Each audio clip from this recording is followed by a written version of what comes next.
Right, doing the second video. I don't give an F about indoors. We're going to finish off from where we left off about dogs, fireworks, thunderstorms, and how to help. Right, what you need to do in the first beginning is not take them out there in it, right? What you need to do at the very beginning is start indoors. Right. What I mean is you need to remember this.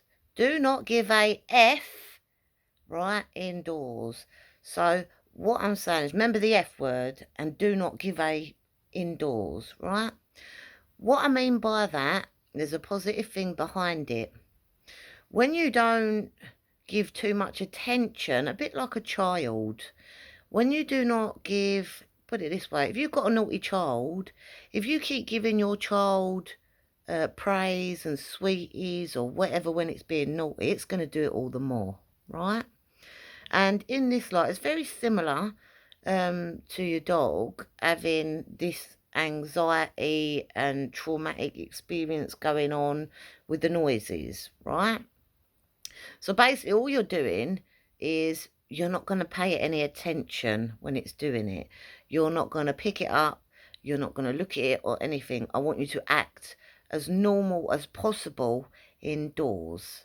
And remember to keep yourself as calm as possible, because we don't want the dog's level up here and then your level up here and your dog's sensing that. So then it ain't bringing your dog's level down, you're just bringing your dog up or staying at that higher level, yeah? Pardon me. And so what I want you to do is, I don't know, do what you normally do indoors. Do a bit of cleaning. When your dog is doing that, it's very similar to outdoor training. When you're doing off-lead training, change direction. So it's the same indoors. Ignore your dog from doing it, pay no attention, act normal, do some cleaning, potter around, do a bit of dusting, pay no attention to the dog.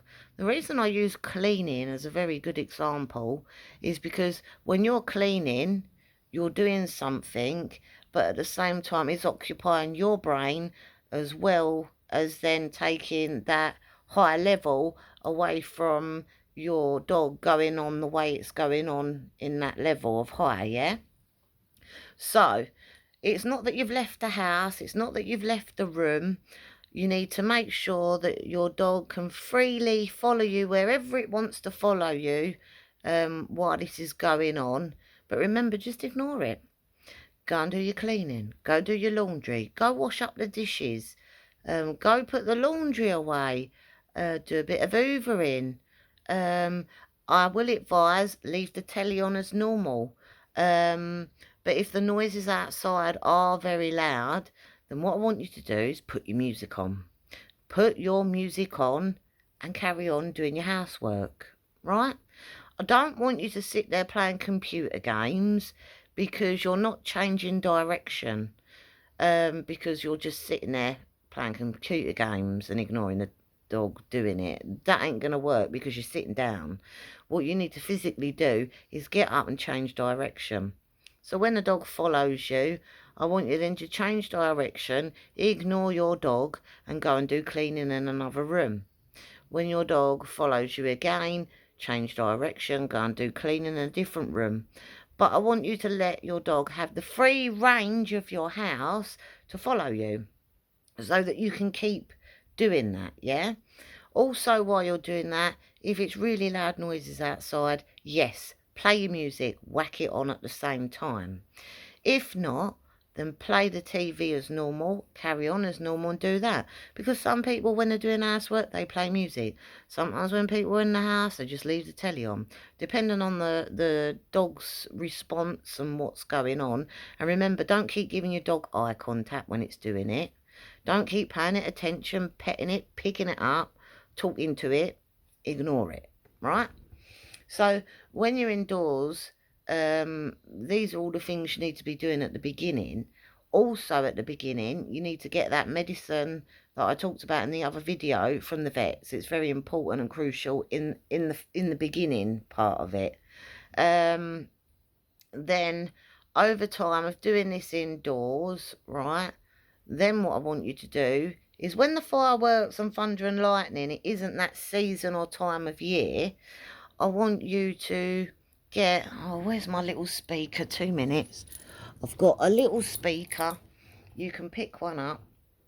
It's a little speaker. You see how small it is. You charge it and you can Bluetooth it on your phone, right? Or even get, if you've got one of those, oh, what are they called? Little pod things or whatever they were. I can't remember. Anything to do with a louder speaker, even little portable ones. These things are quite loud. But take it out with you when there's like normal weather and there's no thunder and lightnings or fireworks season. I want you to take your speaker out. I want you to blare your music and go on a normal dog walk. So what I'm trying to do is retrain, rehabilitate and teach. We're going out, music, yeah? So it's like that. And then eventually this speaker will come into contact eventually down the line. We'll talk about that as well. But down the line, this will come in use when you're going on a proper dog walk with the fireworks going off and stuff. Right. Also want to say, if at any point what you're doing, we'll put it this way, what I'm teaching you, it will work, right? But if you're doing it wrong, or the dog senses that you're anxious, anxiety, and then you're going to raise your dog's level here higher or here still higher, which